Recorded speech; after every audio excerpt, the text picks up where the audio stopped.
All right, we continue on with more practice problems on antidifferentiation by guess and check.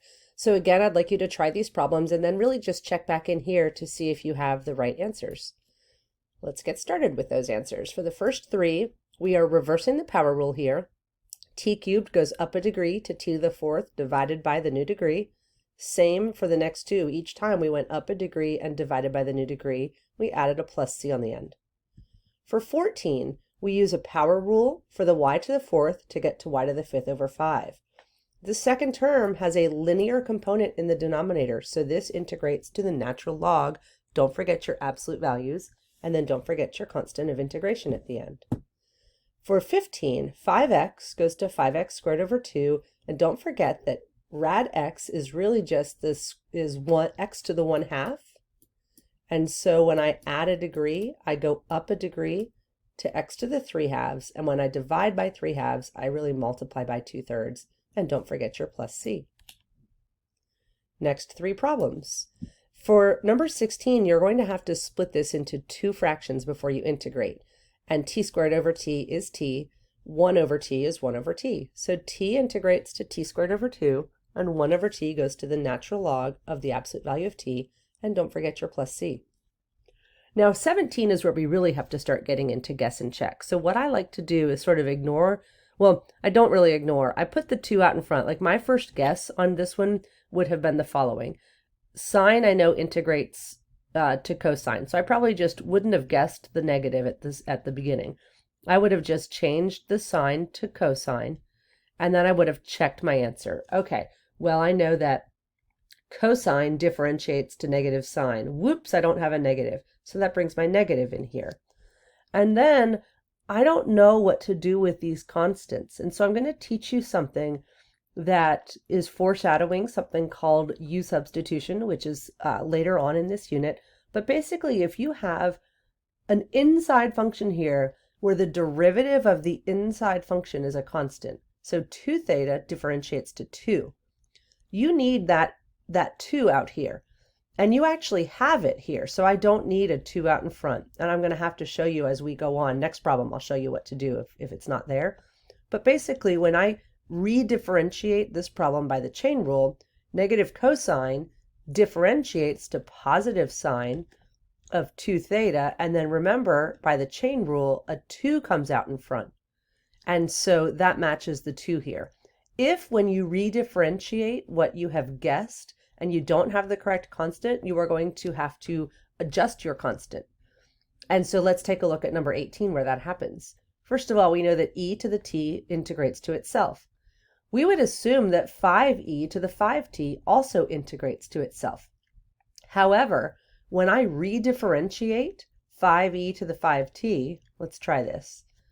5e to the 5t, when I redifferentiate it, I get itself times the derivative of the inside function, which is 5t. So that actually gets me 25e to the 5t, and I only needed 5e to the 5t. So in the end, I realized that this 5 coming out is the derivative of this inside function. So when I antidifferentiate, I don't need a 5 out in here, because when I do the chain rule, it will come out. So you can kind of think through it logically. I know it's tricky. This little guess and check situation works really well if you just have a derivative that is a constant in your inside function. So 2 theta was your inside function, its derivative was 2. 5t is your inside function, its derivative is 5. If I have a more complicated inside function, I can't do just a guess and check, and I'm going to need a process, and you will learn that later on, like I said, in this unit. So let's take a look at 19, 20, and 21. For this one, you could have FOILed this out like we did here and then used the power rule on it.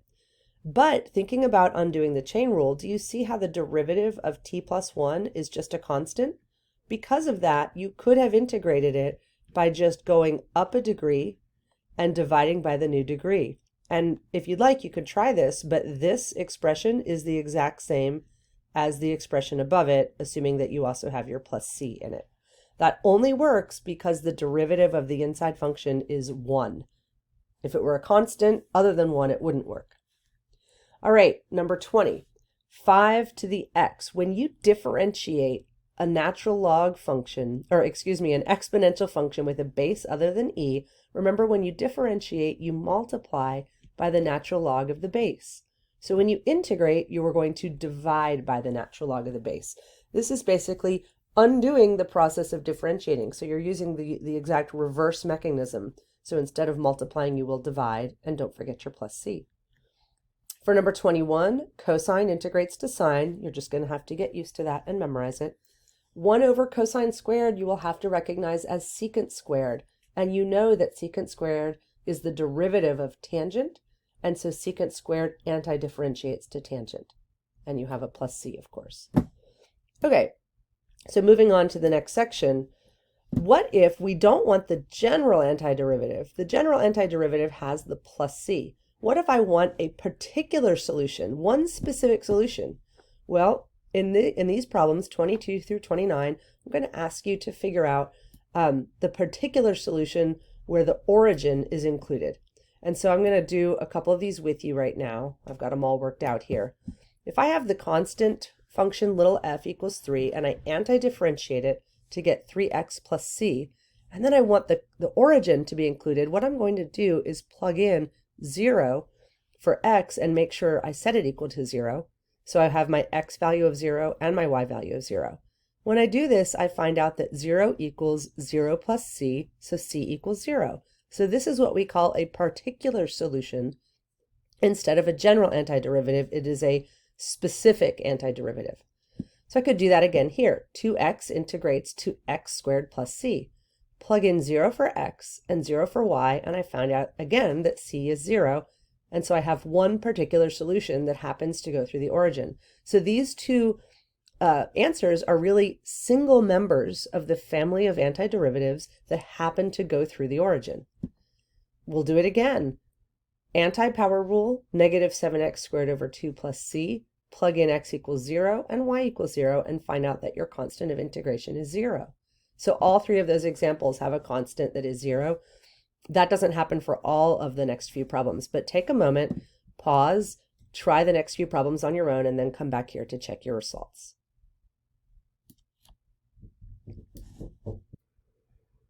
All right, the next three answers, we have 1/4 x integrating to 1/8 x squared plus c, plugging in your constants of integration, and your c once again is 0. Happens again in number 26, happens again in number 27. Each of these is an anti-power rule situation where you're just adding a degree and dividing by the new degree. Then you're plugging in the origin and you're finding out that c equals 0. And guess what? It happens again with number 28. Anti-power rule gets you to 2x plus 2x squared plus 5x cubed over 3 plus c. Plugging in 0 for all the x's and the y, you find out that your c value is 0, so here is your particular solution. The only problem on this page with a different c other than 0 is number 29.